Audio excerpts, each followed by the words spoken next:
എല്ലാവർക്കും നമസ്കാരം. നമുക്ക് കാറ്റത്തെ കിളിക്കൂട്ടിലെ നിധിയുടെയും സുധീഷിൻ്റെയും നാളത്തെ നല്ലൊരു കഥ കേൾക്കാം. അങ്ങനെ സുഭാഷിൻ്റെ ജാതകം നോക്കാനായിട്ട് സുധീഷും ഹരീഷും ചേർന്ന് ഒരു 4 ജ്യോത്സ്യന്മാരെ വീട്ടിലോട്ട് കൊണ്ടുവരികയാണ്. കൊണ്ടുവന്നതിന് ശേഷം ഓരോരുത്തരെ വെച്ച് സുഭാഷിൻ്റെ ജാതകം നോക്കുന്നുണ്ട്.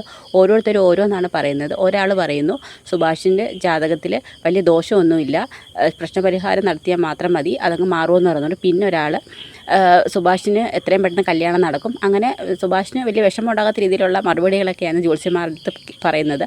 അവസാനം പറയുന്ന ജ്യോത്സ്യൻ പറയുന്നത്, നിങ്ങളുടെ കുടുംബക്ഷേത്രം എവിടെയാണ്, അവിടെ പോയി കുറച്ച് പൂജകളും വഴിപാടും ഒക്കെ നടത്തണം, അതാണ് ഇതിനുള്ള ഏക പരിഹാരം എന്നൊക്കെ പറയുന്നുണ്ട്. കല്യാണം നടക്കും. തെക്ക് കിഴക്ക് ഭാഗത്തു നിന്ന് ഒരു പെൺകുട്ടി വരും.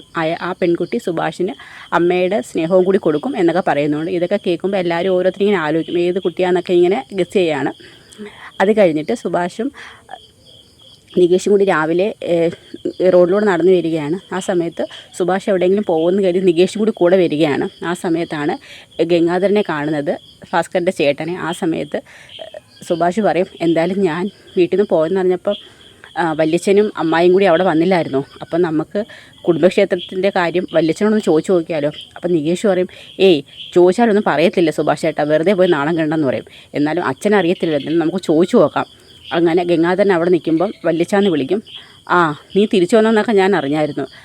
വല്യച്ഛ, അത് എൻ്റെ ജാതകദോഷം കൊണ്ടാണ്, മറ്റുള്ളവർക്കും എന്തെങ്കിലും ദോഷം വരുമെന്ന് കരുതിയാണ് ഞാൻ വീട്ടിൽ നിന്ന് പോയെന്ന് പറയും. ഏതെങ്കിലും ഒരു ജ്യോത്സ്യൻ എന്തെങ്കിലും പറഞ്ഞെന്ന് വെച്ച് നീ വീട്ടിൽ നിന്ന് മാറി നിൽക്കേണ്ട കാര്യമൊക്കെ ഉണ്ടോ എന്ന് പറയും. അതിനുശേഷം ഞങ്ങളൊരു ജ്യോത്സ്യനെ പോയി കണ്ടായിരുന്നു. അപ്പം കല്യാണമൊക്കെ നടക്കാൻ വേണ്ടി ഒരു പ്രശ്നപരിഹാരം പറഞ്ഞത് കുടുംബക്ഷേത്രത്തിൽ കുറച്ച് പൂജകളൊക്കെ നടത്തണമെന്നാണ്. അച്ഛനറിയില്ല, അപ്പോൾ അതുകൊണ്ട് വല്യച്ഛൻ അറിയാമെന്നുണ്ടെങ്കിൽ ഒന്ന് പറയാമോ എന്ന് ചോദിക്കും. കുടുംബക്ഷേത്രമോ? ഇനി അത് പറഞ്ഞു തരാത്തതിൻ്റെ കുഴപ്പമേ ഉള്ളൂ. നീ അവിടെ നിന്ന് പോയെന്നറിഞ്ഞപ്പോൾ ഞങ്ങൾ അങ്ങോട്ടൊന്ന് വന്ന് അതിൻ്റെ കാരണം ആ വീട്ടിൽ കുറച്ചെങ്കിലും മനസാക്ഷിയും സ്നേഹമുള്ളത് നിനക്ക് മാത്രം. അതുകൊണ്ടാണ്. അതിൻ്റെ പേര് കൂടുതൽ അടുപ്പോ സ്നേഹമൊന്നും കാണിച്ചുകൊണ്ടൊന്നും വരണ്ട. പിന്നെ കുടുംബക്ഷേത്രമേ എന്ന് പറഞ്ഞുകൊണ്ടങ്ങ് ദേഷിച്ചങ്ങ് പോവുകയാണ്. അത് കേൾക്കുന്നതും നികേഷ് പറയും, ഞാൻ അപ്പോഴേ പറഞ്ഞില്ലേ സുഭാഷ് ചേട്ടാ, വല്യച്ഛനൊന്നും പറഞ്ഞു തരത്തില്ലെന്നുള്ളത്. എന്തായാലും നമുക്ക് പോകാമെന്ന് പറയും. എന്തായാലും കുഴപ്പമില്ല, നമുക്ക് അന്വേഷിച്ച് കണ്ടുപിടിക്കാം, ഇതൊന്നും ഇത്ര വലിയ കാര്യമൊന്നും അല്ലല്ലോ എന്ന് പറയും. അത് കഴിഞ്ഞിട്ട് നമ്മുടെ നിധിക്ക് ഒരു ഐഡിയ തോന്നും. നിധിയും ഭാസ്കരനോട് ചോദിക്കുന്നുണ്ട്, അച്ഛന് ഒരു ഓർമ്മയില്ലേ കുടുംബക്ഷേത്രം ഏതാണെന്നുള്ളത്? എനിക്കതൊന്നും ഓർമ്മയൊന്നുമില്ല, ഞാൻ അങ്ങനെയൊന്നും പോവാറൊന്നും ഇല്ലെന്ന് പറയും. അങ്ങനെ നമ്മുടെ നിധി സുനന്ദയൊന്ന് ഫോൺ ചെയ്യുകയാണ്. അപ്പോൾ സുനന്ദ നോക്കുമ്പോൾ നിധിയുടെ കോള്. നിധിയാണല്ലോ വിളിക്കുന്നത്. ചോദിക്കും, സുനന്ദേ, ഞാൻ നിന്നോടൊരു കാര്യം ചോദിക്കാൻ വിളിച്ചതാണ്. എന്താ നിധി, നിനക്ക് സുഖമാണോ? സുഖമാണ്, നന്നായിട്ടിരിക്കുന്നു. അവിടെ എല്ലാവർക്കും സുഭാഷ് ചേട്ടന് സുഖമായിട്ടിരിക്കുന്നു? ആണ്, ഞങ്ങൾ സുഭാഷ് ചേട്ടൻ്റെ കല്യാണമൊക്കെ നോക്കുന്നുണ്ട്. അപ്പം കല്യാണമൊന്നും നടക്കാത്തതുകൊണ്ടാണ് ഞങ്ങൾ ജാതകമൊക്കെ നോക്കി. അപ്പം അതിൽ ചെറിയ ദോഷങ്ങളൊക്കെ ഉണ്ട്. അത് മാറാനായിട്ട് കുടുംബക്ഷേത്രത്തിൽ കുറച്ച് പൂജകളൊക്കെ നടത്തണമെന്ന് പറയുന്നു. ഇവിടുത്തെ അച്ഛനോട് ചോദിച്ചപ്പോൾ അച്ഛന് ക്ഷേത്രത്തെക്കുറിച്ചൊന്നും വലിയ അറിവൊന്നുമില്ല. അപ്പം നിനക്കറിയാവോ, നിങ്ങൾ പോയിട്ടുണ്ടോ എന്നൊക്കെ ചോദിക്കും. ഞാൻ മുൻപ് പോയിട്ടുണ്ട് നിധി, കുറച്ച് ദൂരെയാണ്. അമ്മയുടെയും മാമൻ്റെയും കൂടെ ഒക്കെ പോയിട്ടുണ്ട്. പക്ഷേ എനിക്ക് കറക്റ്റ് സ്ഥലം അറിയത്തില്ല. എന്തായാലും ഞാനൊന്ന് ആലോചിച്ച് നോക്കട്ടെ, അല്ലെങ്കിൽ ഞാൻ വീട്ടിൽ വിളിച്ച് അമ്മയെടുത്ത് ചോദിച്ചിട്ട് പറഞ്ഞു തരാമെന്ന് പറയും. അത് മതി, എന്തായാലും ചോദിച്ചിട്ടൊന്ന് വിളിച്ച് പറയണമെന്ന് പറയും. ശരി നിധി എന്ന് പറയും. അങ്ങനെ നിധി സുനന്ദയെടുത്ത് പറഞ്ഞു വെച്ചിട്ടുണ്ടല്ലോ അതിൻ്റെ കാര്യമൊക്കെ. അങ്ങനെ ഏകദേശം അതൊരു തീരുമാനമാവും. അതിനുശേഷം നമ്മുടെ സുഭാഷ് നേരെ പണിസൈറ്റിലോട്ടാണ് വരുന്നത്. പണിസൈറ്റിൽ വന്നതിന് ശേഷം അവിടെ ജോലിയൊക്കെ ചെയ്യാൻ നോക്കുമ്പോഴത്തേക്ക് നമ്മുടെ ചാന്ദിനി അവിടെ നിന്ന് കരയുന്നു. അവിനാശുണ്ട് കൂടെ. അപ്പോൾ സുഭാഷ് അങ്ങോട്ട് വന്നിട്ട് ചോദിക്കും, എന്ത് പറ്റി, എന്തിനാ ചാന്ദിനി കരയുന്നത്? അത് സുഭാഷ് ചേട്ടാ, ഇവളുടെ കല്യാണമൊക്കെ ശരിയായെന്ന് പറഞ്ഞുകൊണ്ട് വീട്ടിൽ നിന്നൊരു കത്ത് വന്നു, അതറിഞ്ഞതിന് ശേഷം ഇവൾ കരയെന്ന് പറയും. അപ്പോൾ സുഭാഷ് ചോദിക്കും, അതിനെന്താ, കല്യാണം നടക്കുന്നത് നല്ല കാര്യമില്ല, അതിനെന്താ ചാന്ദിനി ഇങ്ങനെ കരയുന്നത്? അത് ആ കല്യാണം ഇവൾക്ക് ഇഷ്ടമല്ല, ഇവളുടെ മുറച്ചെറുക്കനാണ്, അവൻ്റെ സ്വഭാവമൊന്നും അത്ര നല്ലതല്ല, എനിക്കും അവനെ അത്ര ഇഷ്ടമല്ല. സത്യം പറഞ്ഞാൽ അവനെ പേടിച്ചിട്ടാണ് ഇവളിങ്ങോട്ട് വന്നതെന്ന് പറയും. അത്ര മോശ സ്വഭാവമാണെങ്കിൽ പിന്നെന്തിനാ അവനെ കൊണ്ട് തന്നെ നിൻ്റെ വീട്ടുകാർ ഇവളെ കല്യാണം കഴിപ്പിക്കുന്നത്? അത് ഇവളുടെ മുറച്ചെറുക്കനാണ്, അതുകൊണ്ട് അവർക്ക് നിർബന്ധമാണ്, കൊച്ചിലെ തൊട്ട് പറഞ്ഞു വെച്ച ബന്ധമെന്ന് പറഞ്ഞ് അവർ നിർബന്ധിക്കുക, അതുകൊണ്ടാണ് ഞാൻ ഇവളുടെ ഇങ്ങോട്ട് വരാൻ പറഞ്ഞതെന്ന് പറയും. പിന്നെ വീട്ടിൽ ഇവൾ എൻ്റെ കൂടെ ആണെന്നുള്ള കാര്യം അവനറിയാതെ ഇവളിങ്ങോട്ട് വന്നത്. അതുകൊണ്ട് തന്നെ അവൻ ഇവളെ അന്വേഷിച്ച് ഇങ്ങോട്ട് വന്നിട്ടുണ്ടെന്നാണ് വീട്ടിൽ നിന്ന് വിളിച്ച് പറഞ്ഞത്. അവൻ ഇങ്ങോട്ട് വന്നാൽ ഇവളെ ബലകാര്യമായിട്ട് തന്നെ പിടിച്ചുകൊണ്ട് പോകും, എനിക്ക് തടയാനും കഴിയില്ല. അതുകൊണ്ട് എന്താ സുഭാഷ് ചേട്ടാ ഇതിനൊരു പരിഹാരം? ഇവൾക്ക് സമ്മതമല്ല കല്യാണത്തിനെന്ന് പറഞ്ഞങ്ങ് കരയുവാണ് ചാന്ദിനി.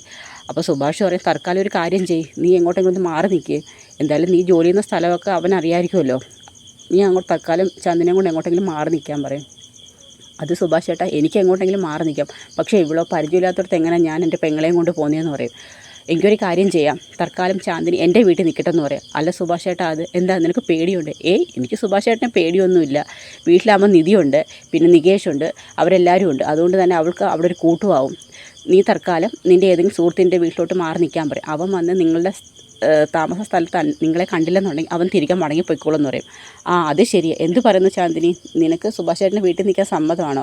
ചാന്ദിനിക്ക് ഭയങ്കര സന്തോഷമാണ്. കാരണം നിധിയെയും ഭാസ്കരനെയും നികേഷിനെയും കുറച്ച് പരിചയപ്പെട്ടതാണല്ലോ. അതുകൊണ്ട് ചാന്ദിനി പറയും, എനിക്ക് സമ്മതമാണ്, ഞാൻ അങ്ങോട്ട് വന്നോളാം എന്ന് പറയും. എങ്കിൽ ശരി, അങ്ങനെ ആവട്ടെ. നീ ഒരു കാര്യം ചെയ്യ്, ഒരു ഓട്ടോ പിടിച്ച് ചാന്ദിനിയെ വീട്ടിൽ കൊണ്ടാക്കിയതിന് ശേഷം സൈഡിലോട്ട് വന്നാൽ മതി, ഞാൻ വീട്ടിൽ ചെന്ന് പറഞ്ഞോളാം എന്ന് പറയും. അങ്ങനെ നമ്മുടെ നിധിയും ഹരീഷും സുധീഷും ഒക്കെ വീട്ടിലിങ്ങനെ ഇരിക്കുകയാണ്. ആ സമയത്ത് നമ്മുടെ ഒരു ഓട്ടോ വരുന്നുണ്ട്. നോക്കുമ്പോൾ അതിനകത്തുനിന്ന് ചാന്ദിനിയും അവിനാശും വരുന്നുണ്ട്. ഇതെന്താ അവിനാശേ ജോലിക്ക് പോവാതെ പെങ്ങളോട്ട് ഇങ്ങോട്ട് വന്നത്? അത് ഇവിടെ നിർത്താൻ വന്നതാ. നിർത്താനോ? അപ്പം നിധി പറയും, അതെന്താ? അത് സുഭാഷ് ചേട്ടൻ പറഞ്ഞു ഇവിടെ കുറച്ച് ദിവസത്തേക്ക് ഇവിടെ നിർത്താനെന്ന് പറഞ്ഞ്. എങ്കിൽ ഞാൻ പോട്ടെ. ശരി, ബാക്കിയെല്ലാം സുഭാഷ് ചേട്ടൻ വന്നിട്ട് പറയുമെന്ന് പറയും. ശരി, എങ്കിൽ വാ ചാന്ദിനി എന്ന് പറഞ്ഞുകൊണ്ട് നിധി അങ്ങ് പെട്ടെന്ന് കയ്യിൽ പിടിച്ച കാത്തു കൊണ്ടുപോവുകയാണ്. ഉടനെ സുധീഷും ഹരീഷും കൂടെ സംസാരിക്കും. അല്ല, പെട്ടെന്ന് എന്തായിരിക്കും സുഭാഷ് ചേട്ടൻ ചാന്ദിനി ഇവിടെ നിർത്തിയിട്ട് പോകാമെന്ന് പറഞ്ഞത്? എന്തെങ്കിലും ഒരു കാര്യം കാണും. ഒന്നുമില്ലാതെ സുഭാഷ് ചേട്ടൻ അങ്ങനെ പറയത്തില്ലല്ലോ. അങ്ങനെ അതിനുശേഷം ചാന്ദിനി സേഫായിട്ട് അവിടെ നിർത്തിയേക്കുമായിരുന്നല്ലോ. അങ്ങനെ ജോലിയെല്ലാം കഴിഞ്ഞിട്ട് സുഭാഷ് അങ്ങോട്ട് വരികയാണ്. ആ സമയത്ത് പറയും, അല്ല സുഭാഷ് ചേട്ടാ, എന്താ ചാന്ദിനി ഇങ്ങോട്ട് കൊണ്ടു നിർത്തിയത് അവിനാശ്? അതോ, അത് ഞാൻ അവൻ്റെ അടുത്ത് ഇങ്ങോട്ട് അവളെ കൊണ്ടാക്കാൻ പറഞ്ഞത്. അവളുടെ ഒരു മുറച്ചെടുക്കാൻ അവളെ കല്യാണം ആലോചിച്ചിരിക്കുമോ. അപ്പോൾ അവൾക്ക് ആ ബന്ധം തീരെ ഇഷ്ടമല്ല, അവിനാശിന് ഇഷ്ടമല്ല, അവൻ്റെ സ്വഭാവം അത്ര നല്ലതല്ലെന്ന് അവർ പറയുന്നത്. അപ്പോൾ വീട്ടുകാരായിട്ട് ചെറുതിലേ പറഞ്ഞുറപ്പിച്ച ബന്ധമാണ്. അപ്പോൾ അവൾക്കിഷ്ടമല്ല. അപ്പോൾ അവരുടെ താമസ സ്ഥലമൊക്കെ അവനറിയാം, ഇങ്ങോട്ട് വന്നിട്ടുണ്ട് അവൻ. അപ്പോൾ അവിടെ നിന്ന് അവളെ ബലാകാര്യമായിട്ട് കൂട്ടിക്കൊണ്ടുവന്നൊരു പേടി കൊണ്ട് അവളെ വന്ന് അവിനാശിൻ്റെ അടുത്ത് കിടന്ന് ഭയങ്കര കരച്ചിലായിരുന്നു.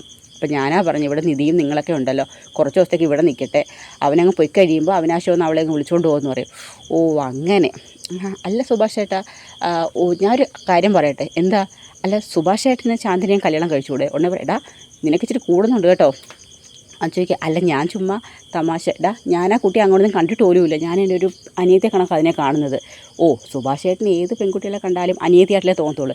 സുഭാഷ് ചേട്ടന് ഒരിക്കലും കല്യാണം നടക്കുമെന്ന് തോന്നില്ല ഇങ്ങനെയാണെന്നുണ്ടെങ്കിൽ. നീ വെറുതെ ഒന്നും മിണ്ടായിരുന്നേ സുധീഷേ എന്ന് പറഞ്ഞുകൊണ്ട് സുഭാഷ് വഴക്ക് പറയാണ്. അതിനുശേഷം അകത്തോട് ചെല്ലുമ്പോഴത്തേക്ക് നിധി പറയാം, സുഭാഷ് ചേട്ടാ, മോളെ ചാന്ദിനി എന്ത് ചെയ്യും? ചാന്ദിനി അകത്തുണ്ട്, കുഴപ്പമൊന്നുമില്ലെന്ന് പറയും. അങ്ങനെ നിധിയോടും കാര്യങ്ങളൊക്കെ പറയുകയാണ്. അങ്ങനെ എല്ലാവരും കൂടി സംസാരിക്കുമ്പോൾ ചാന്ദിനിക്ക് അവരുമായിട്ടങ്ങ് പെട്ടെന്ന് അങ്ങ് ഇഷ്ടപ്പെടുകയാണ് എല്ലാവരുടെ സംസാരം പെരുമാറ്റമൊക്കെ. അങ്ങനെ ചാന്ദിനിയുടെ മുറച്ചെടുക്കം വരുന്നവരെ ചാന്ദിനി കിളിക്കൂട്ടിൽ സേഫായിട്ട് ഇരിക്കുകയാണ്. അപ്പോൾ അതൊക്കെയാണ് നമ്മൾ നാളത്തെ കഥയിൽ കാണാൻ പോകുന്നത്. അപ്പോൾ വീഡിയോ ഇഷ്ടമായ എല്ലാവരും ഒന്ന് സപ്പോർട്ട് ചെയ്യണം. എല്ലാവർക്കും ഒരു നല്ല ദിവസം നേരുന്നു. നന്ദി.